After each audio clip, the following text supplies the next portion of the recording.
Hello students, welcome back to my channel. Myself Pratik Arora. Today we will teach a very important topic related to the unit first, that is Gauss theorem.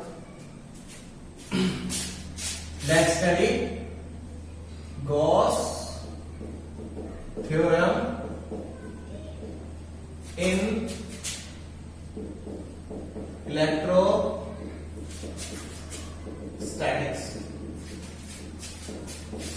How you can discuss this theorem in electrostatics? Students, जब हम इस theorem की बात करते हैं Gauss law की, जो कि इलेक्ट्रोस्टैटिक्स के लिए कर रहे हैं, इसमें सबसे इंपॉर्टेंट बात ये आती है कि जो भी हमें यहाँ पे इंफॉर्मेशन मिलती है गॉस थ्योरम में इलेक्ट्रोस्टैटिक्स के लिए, वो केवल अपने को एक तो इलेक्ट्रिक फ्लक्स के लिए मिलती है और दूसरा हमें चार्ज के रिस्पेक्ट में मिलती है। किस किस के रिस्पेक्ट में?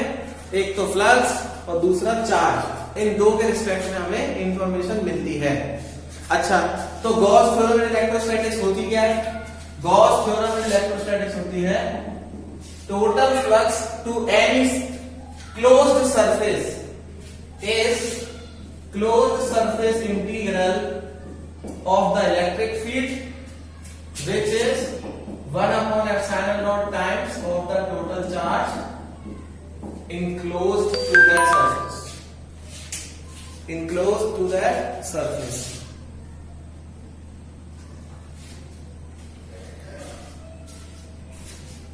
गॉस थ्योरम इलेक्ट्रोस्टैटिक्स क्या कह रही है?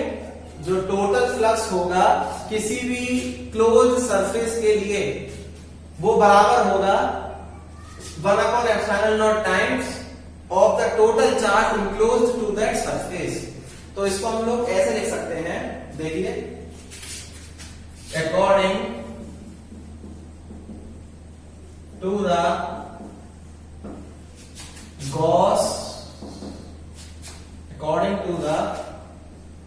Gauss theorem in electrostatics, the net electric flux associated to any closed surface is 1 upon epsilon naught times of the total charge enclosed to that surface. Most important theorem Gauss theorem electrostatics, बहुत important है ये, ठीक है ना? तो इसको note down करिए फटाफट।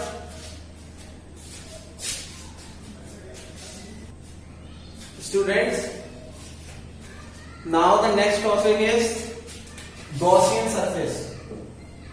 क्या मतलब होता है इस गॉसियन सरफेस का, वो हम लोग देखेंगे। आप गॉसियन सरफेस, ये भी बहुत इंपॉर्टेंट है।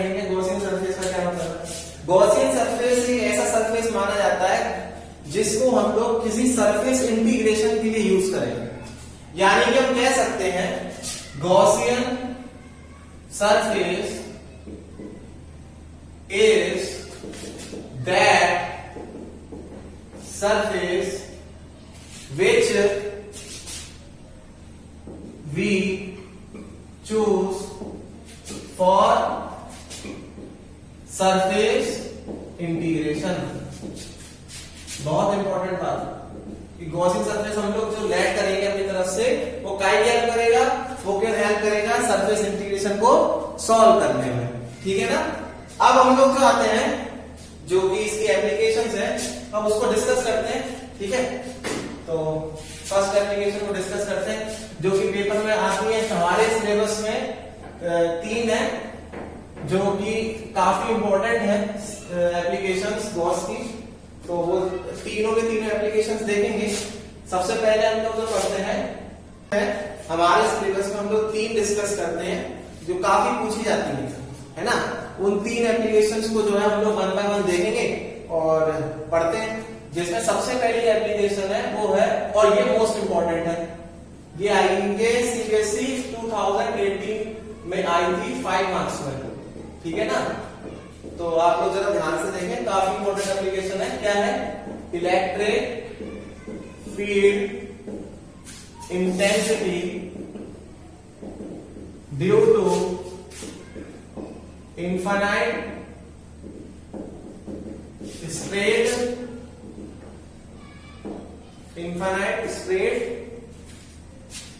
चार्ज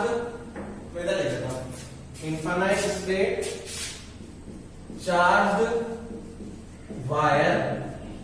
ये जो एक बहुत इंपॉर्टेंट एप्लीकेशन है गॉस थ्योरम की, उसको हम लोग जो है डिस्कस करने जा रहे हैं और इसको हम लोग जो है पढ़ेंगे कि क्या कहना चाहता है, ठीक है ना। तो जब हम लोग इस थ्योरम को जब डिस्कस करने जा रहे हैं तो हम लोग क्या कह रहा है इसमें, ये कह रहा है कि आप एक ऐसी वायर लेके चल रहे हो जो कि चार्ज भी है और उसकी जो लेंथ है वो कितनी है, इनफाइनाइट है ना। देखो इस डेरिवेशन जो हम करेंगे उसकी स्टेटमेंट में देखो क्या कह रहा है कोई एक चार्ज वायर है और वो चार्ज वायर की उसकी लेंथ कितनी है, इनफाइनाइट है। ठीक है भाई, मान लिया हमने एक इनफाइनाइट वायर ले ली और इनफाइनाइट वायर को उसने ये कहा है कि भाई वो जो वायर है वो हमारी पूरी की पूरी क्या है, चार्ज है। तो चार्ज है तो इस तरीके से हम दिखा सकते हैं, है ना। अब वो चार्ज है तो क्या हुआ, अब हमें अपने गॉसियन सरफेस को लैट करना पड़ेगा। गॉसियन सरफेस हमें ऐसा मानना पड़ेगा कि जैसे इस पूरे सरफेस को कवर्ड कर ले। तो हम क्या करेंगे, जैसे वायर हमने ले ली तो हमें क्या करना पड़ेगा, ऐसा सरफेस डेवलप करना पड़ेगा जिससे हम इस चार्ज वायर की कैलकुलेशन कर सकें। तो हमें क्या करना पड़ेगा, इसके लिए हम लोग सिलेंड्रिकल सरफेस को लैट करते हैं, लाइक दिस। देखो इस तरीके से, ये ठीक है ना, ये सिलेंड्रिकल सरफेस हमें लैट करना पड़ेगा। अब जो हम लोग ये सिलेंड्रिकल सरफेस हम लोग जो लैट कर रहे हैं इसकी कैलकुलेशन कैसे होगी, देखिए लाइक दिस। ये हमने क्या कर लिया, सिलेंड्रिकल सरफेस माना हमने, जिसे हम गॉसियन सरफेस कह रहे हैं। अब क्या हुआ, इसके हमने क्योंकि पॉजिटिव चार्ज वायर है तो इसके हमने 3 रीजन सिलेक्ट कर लिए, फर्स्ट, सेकंड, थर्ड। कितने रीजन सिलेक्ट किए, 3 रीजन, फर्स्ट, सेकंड, थर्ड। अच्छा, पॉजिटिव चार्ज की जो इलेक्ट्रिक फील्ड लाइंस होती हैं वो अवे फ्रॉम द चार्ज होती हैं। तो मैं कहूं इस वाले पॉइंट पर इलेक्ट्रिक फील्ड लाइंस की डायरेक्शन क्या हो जाएगी, ये हो जाएगी। अच्छा, मैंने कहा इस वाले पॉइंट पे बताओ यहां पर इलेक्ट्रिक फील्ड लाइंस कहां होंगी, वो भी भैया इधर हो जाएंगी, अवे फ्रॉम द चार्ज होंगी, यानी ये linearly directed outward away from the charge. इसी तरह से इस वाले पॉइंट पे ले लो तो ये भी इधर हो जाएंगी। अब जरा इसको रियल लाइफ में देखते हैं। ये देखिए, जैसे ये सिलेंड्रिकल सरफेस हो गया, ठीक है, इसके अंदर हमने चार्ज वायर लगा रखी है। तो इसके कौन कौन से 3 सरफेस लिए, एक तो ऊपर वाला, एक बीच वाला, या बीच वाला क्या कहूं, मतलब यहां से लेकर यहां तक का पूरा लिया है, ठीक है, और एक नीचे वाला लिया है। तो यानी कि सिलेंड्रिकल सरफेस जो है वो किन किन से मिलकर बनता है, वो एक तो सर्कुलर क्रॉस सेक्शन 2 हमारे पास है, देखो एक ये वाला सरफेस, एक ये वाला सरफेस, तो 2 क्रॉस सेक्शनल सरफेस है, ठीक है, और एक हमारा ये कर्व पाथ है।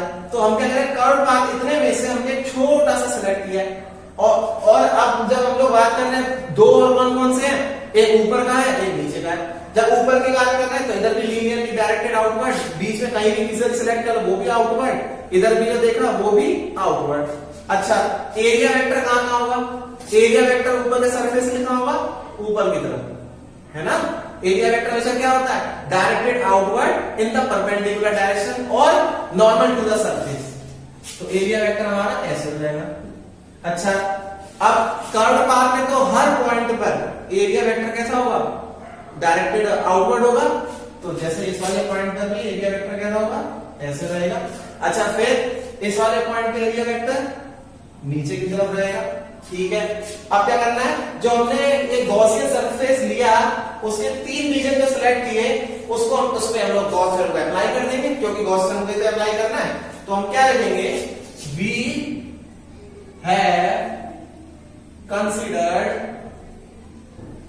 a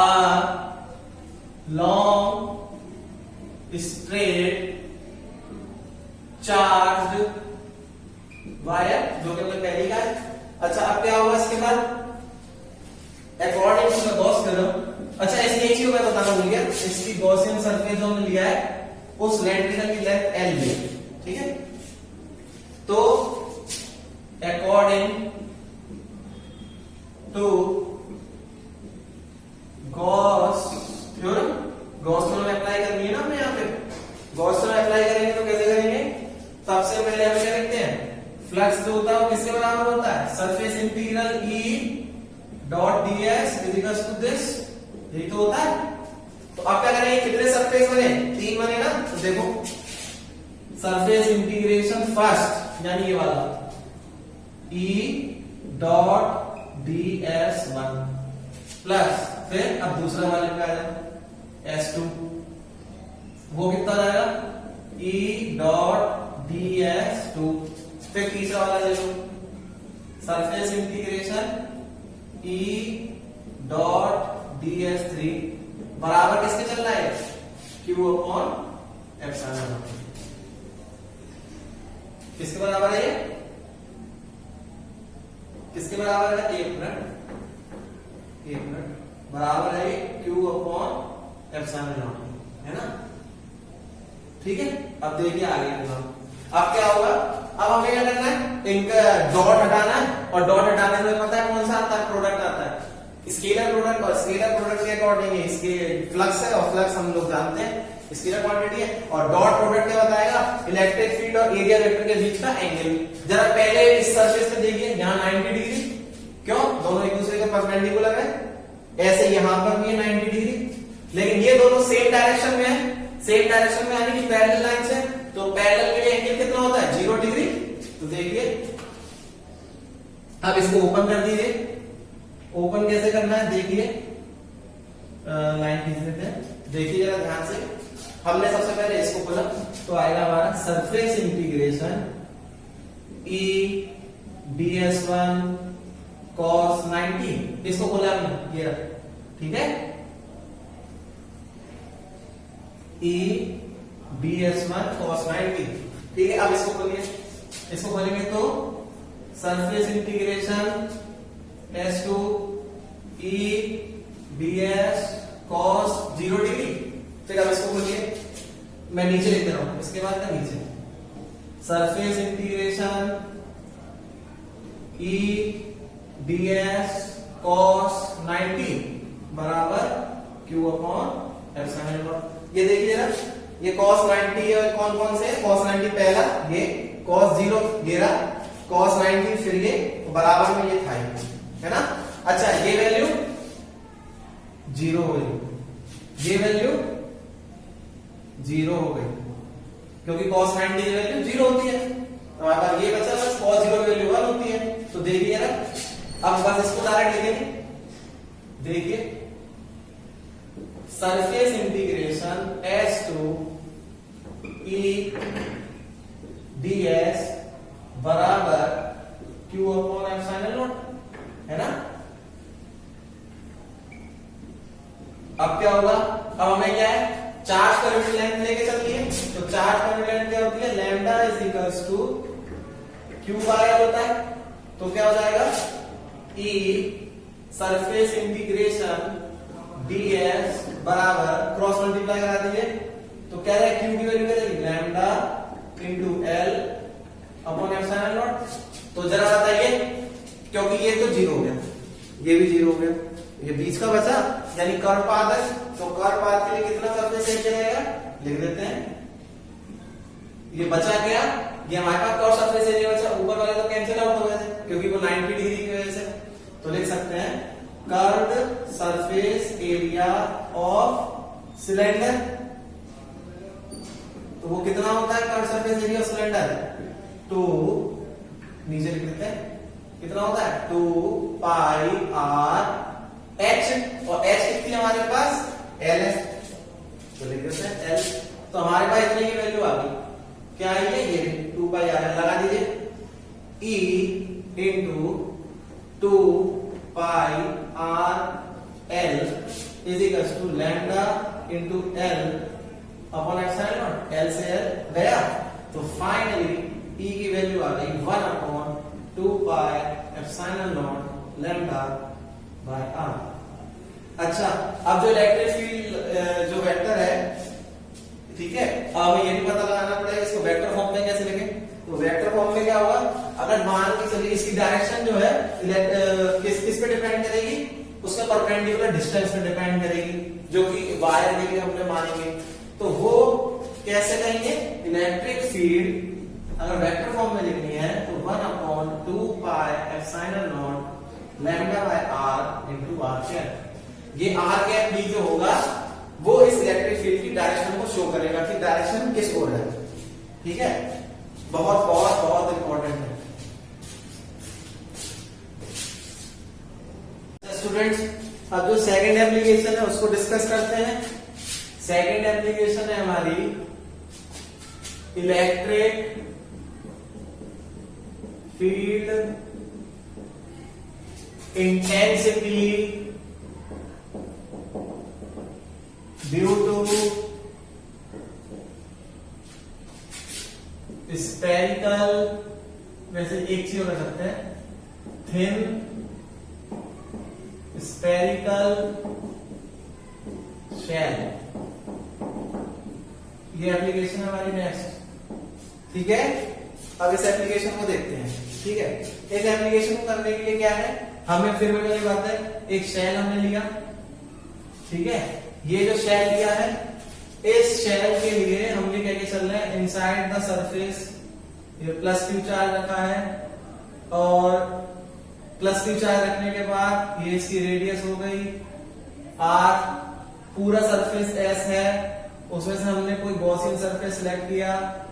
अच्छा, जो गॉसियन सरफेस सिलेक्ट करते हैं उसको क्या लिखते हैं, ds लिखते हैं। अच्छा, ds लिखते हैं, फिर क्या करेंगे, क्योंकि प्लस क्यू चार्ज सेंटर पे रखा है, ऊपर ओ सेंटर को नेम दिया है, तो इसकी वजह से हमें फिर एक गॉसियन सरफेस सिलेक्ट करना पड़ेगा, और वो जो गॉसियन सरफेस होगा वो भी स्फीयर की तरह ट्रीट होगा, तो इसकी सिमेट्री डेवलप करनी पड़ेगी हमें उस शेल की। भाई जो भी आप सरफेस, मतलब जो भी आप एक तरह से सब्सटेंस ले रहे हो, सब्सटेंस इन द सेंस चाहे वायर ले रहे हो, तो वायर के अकॉर्डिंग उसकी सिमेट्री डेवलप करनी पड़ती है। अगर आप जैसे कि शेल ले रहे हो, तो शेल की सिमेट्री डेवलप करने के लिए हमें एक ऐसा गॉसियन सरफेस बनाना पड़ेगा जो उसको सिमेट्री पूरी पूरी मतलब सपोर्ट करे। ठीक है ना, तो उसके लिए फिर हमने ये सिमेट्री के लिए हमने क्या करा, एक गॉसियन सरफेस ड्रॉ किया।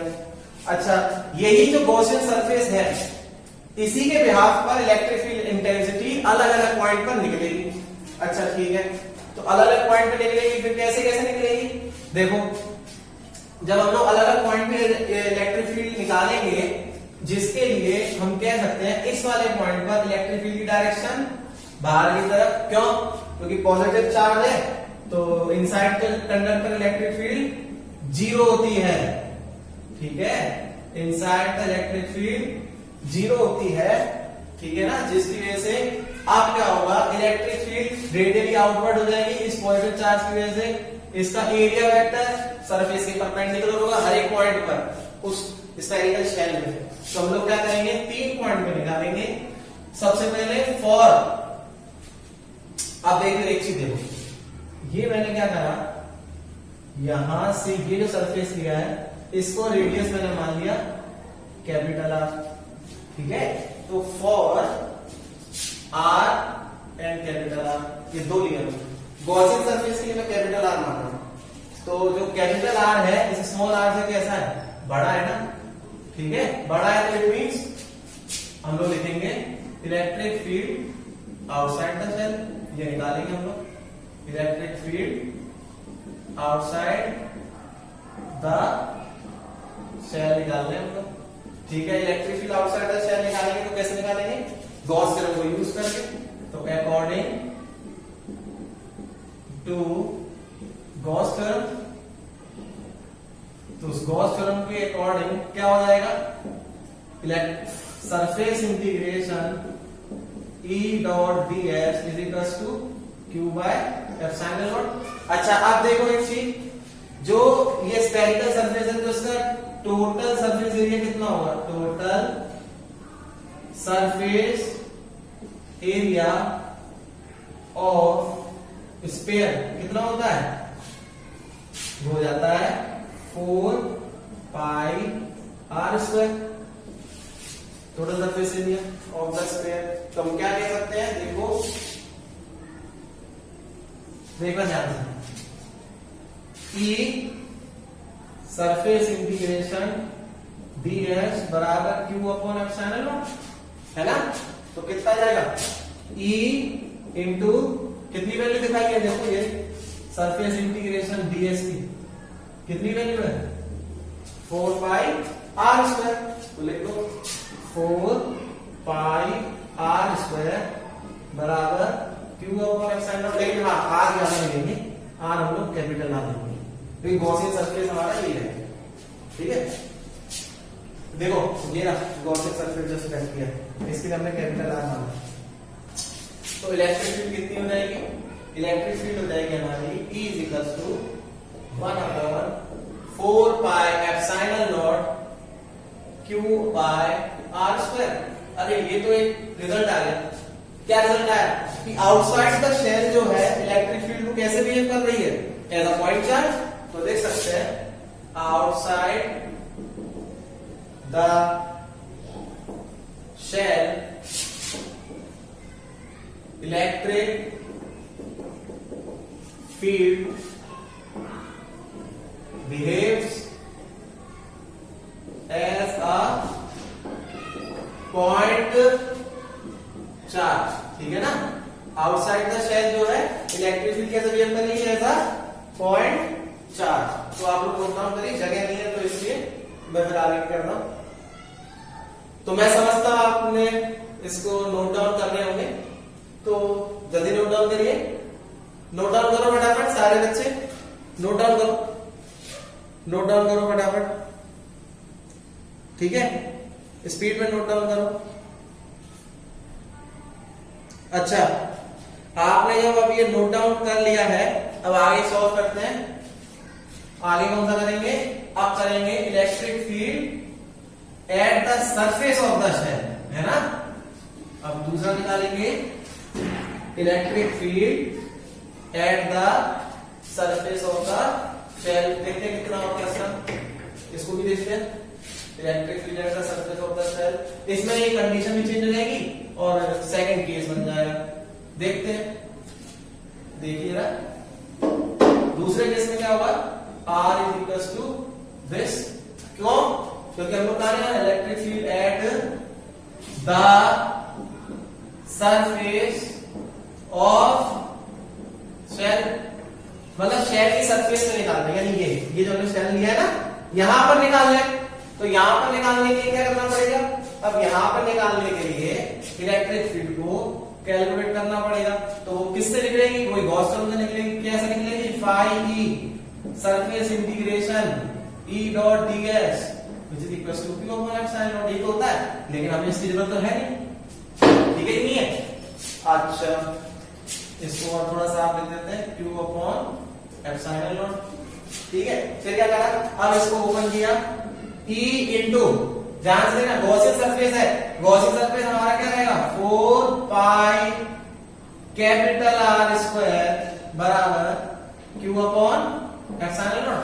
लेकिन हमें पता है कि जो सरफेस चार्ज डेंसिटी है, सरफेस चार्ज डेंसिटी वो कितनी होती है, वो होगी सिग्मा = थोड़ा और साफ सा लिख देते हैं, सिग्मा = q बाय 4 पाई r स्क्वायर, ठीक है कि नहीं। थोड़ा और इससे बड़ा लिख दो ताकि आपको क्लियर दिखे, 4 पाई r स्क्वायर, ठीक है कि नहीं। जो क्रॉस मल्टीप्लाई करा दो तो q की वैल्यू आ जाएगी, ये पुट कर दो, तो कितना आ जाएगा, E इंटू 4 पाई r स्क्वायर बराबर, क्रॉस मल्टीप्लाई करा, sigma into 4 pi r square upon epsilon not. 4 pi r square से 4 पाई r स्क्वायर गया, क्यों गया, क्योंकि r और कैपिटल R एक दूसरे के बराबर है। तो E = कितना आ जाएगा, सिग्मा अपॉन एप्सिलॉन। बहुत इंपॉर्टेंट है ये सेकंड एप्लीकेशन, ठीक है, अब देखिए थर्ड, नोट डाउन कर लीजिए जल्दी से, पॉज करने का लिया करो, वीडियो को पॉज करो तो अब भी आप लिख सकते हो, मैं आगे बढ़ रहा हूं, ठीक है, यही लिखो, छोड़ो कोई दिक्कत नहीं, लिखना। अब है third, electric field inside the shell, inside the shell electric field कितनी होगी, तो inside the shell electric field लिखेंगे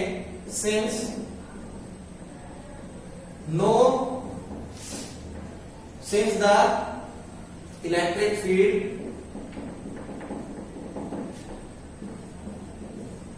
do not encloses any charge inside the shell,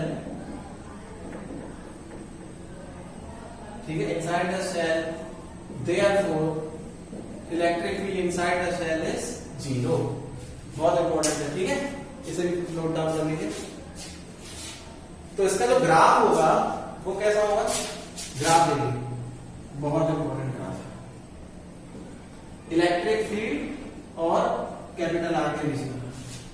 जब तक गॉसियन सरफेस है तब तक तो इलेक्ट्रिक फील्ड कांस्टेंट है, पॉइंट चार्ज इधर है, और जैसे इससे बाहर होगी तो वो रेक्टेंगुलर हाइपरबोला को शो करेगी।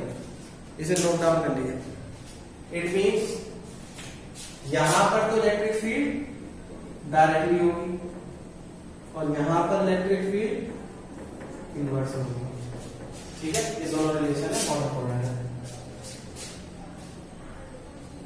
आगे नेक्स्ट देखो, अच्छा स्टूडेंट्स, अब थर्ड एप्लीकेशन करते हैं। थर्ड एप्लीकेशन का नाम है electric field due to infinite charge plane sheet. अच्छा, बहुत इंपॉर्टेंट है ये, इसी से क्वेश्चनिंग बन जाती है और बोर्ड में 2019 में इसी से क्वेश्चन आया था। इसकी एप्लीकेशन को यूज करके वहां 2 शीट फंसा दी थी और 2 शीट के अलग अलग सरफेस चार्ज डेंसिटी दी थी, तो उसके अलग अलग तीनों सरफेस पे इलेक्ट्रिक फील्ड डेंसिटी निकलवाई थी। 2019 का क्वेश्चन था 3 मार्क्स में, तो बहुत इंपॉर्टेंट है, देखो कैसे होती है। क्या करा आप स्टूडेंट्स, ये थर्ड एप्लीकेशन है हमारी electric field infinite charge plane sheet के लिए है ना, इसके बात कर रहे हैं। तो क्या करा, हमने एक शीट बना दी, उस शीट पे पॉजिटिव चार्ज लगा दिया इस तरीके से, है ना, लाइक दिस, ये पॉजिटिव चार्ज की सप्लाई है इसके ऊपर। अब हमें क्या करना पड़ेगा, तो पॉजिटिव चार्ज, और कितना चार्ज है इसके पास, इनफाइनाइट चार्ज है इस प्लेन शीट के पास। इसमें ठीक है, अब प्लेन शीट के पास इनफाइनाइट चार्ज है, तो हमें इसकी सिमेट्री के लिए हमें एक ऐसा गॉसियन सरफेस सिलेक्ट करना पड़ा जिसका हम लोग कैलकुलेशन कर सके। तो इसके लिए हमने क्या करा, एक सिलेंड्रिकल सरफेस को सिलेक्ट किया और किसी से इसकी सिमेट्री डेवलप नहीं हो रही है ना, ये हमने सिलेक्ट कर लिया, नहीं कर लिया। अब क्या होगा, आपने गॉसियन सरफेस सिलेक्ट कर लिया है, फिर क्या करना है, अब क्या करना है, इस की सरफेस चार्ज डेंसिटी जो है ना, वो प्लस सिग्मा है। प्लस सिग्मा क्यों है, क्योंकि इसके बाद प्लस क्यू चार्ज है ना, प्लस क्यू चार्ज है। तो अब एक चीज देखो, बहुत ध्यान से देखो, ध्यान से देखने वाली चीज ये है, कुछ इस प्रकार से सरफेस, ठीक है। अब मैं क्या जानता हूं कि इसके हर एक पॉइंट पर जो एरिया वेक्टर होगा वो कहां पर, ऊपर की तरफ है कि नहीं। ये मैंने कोई पॉइंट सिलेक्ट कर लिया गॉसियन सरफेस का, और इसी पॉइंट पे जो पॉजिटिव चार्ज की इलेक्ट्रिक फील्ड होगी वो कहां होगी, इसकी इस तरफ हो जाएगी, ये तो होगा। बात समझ में आ रही कि नहीं आ रही भाई, जो सरफेस के हर पॉइंट पे आप निकाल लो तो उसके लिए एरिया वेक्टर कहां है, ऊपर की तरफ, लेकिन शीट जो फंसाई उसकी वजह से इलेक्ट्रिक फील्ड की डायरेक्शन है वो कहाँ है, बाहर की तरफ। तो अच्छा ये इसे 2 मान लो, इसे फर्स्ट मान लो, थर्ड मान लो। अच्छा अब तो थर्ड सरफेस पे आ गए, तो हम थर्ड सरफेस पे आ गए, तो थर्ड सरफेस पे क्या होगा, इस वाले सरफेस पर जो इलेक्ट्रिक फील्ड लाइंस हैं वो बाहर की तरफ हो जाएंगी, और एरिया वेक्टर जो होगा वो क्या होगा, सरफेस के परपेंडिकुलर, तो सरफेस के परपेंडिकुलर हमने बना ही दिया, ठीक है कि नहीं है। ऐसे ही हम लोग इस जो फर्स्ट सरफेस सेलेक्ट किया है, इस फर्स्ट सरफेस के लिए भी हमें ये काम करना पड़ेगा भाई। पॉजिटिव ये शीट इस तरह से लगी है, तो शीट के लेफ्ट हैंड साइड पे भी तो इलेक्ट्रिक फील्ड लगेगी ना, तो पॉजिटिव चार्ज की इलेक्ट्रिक फील्ड क्या हो जाएगी, रेडियली आउटवर्ड, और इस पे एरिया वेक्टर होगा वो भी क्या होगा, रेडियली आउटवर्ड, ठीक है ना। अच्छा अब हमारे पास कितने सरफेस हो गए, 3 सरफेस हो गए, तो गॉस लॉ को यूज करते हैं। according to Gauss theorem, Gauss theorem के अकॉर्डिंग फाई की जरूरत नहीं है, डायरेक्ट लिखो, सरफेस इंटीग्रेशन ds प्लस संज्ञा डायरेक्ट लिखो, एन लिखो e डॉट a प्लस अब दूसरा सरफेस e डॉट a, फिर तीसरा surface, third surface e dot a बराबर q अपॉन एप्सिलॉन नॉट, ये हो जाएगा, ठीक है। चलो थोड़ा और साफ कर देता हूँ, थोड़ा यहाँ से देखो, थर्ड वाले के सरफेस e डॉट a बराबर गॉस थ्योरम q का एप्सिलॉन नॉट। जरा देखो दोनों की डायरेक्शन सेम, थीटा इज 0 है ना, तो e a cos 0, इसके लिए दोनों की एंगल 90, तो e a cos 90 plus e a cos 0 बराबर q अपॉन एप्सिलॉन नॉट।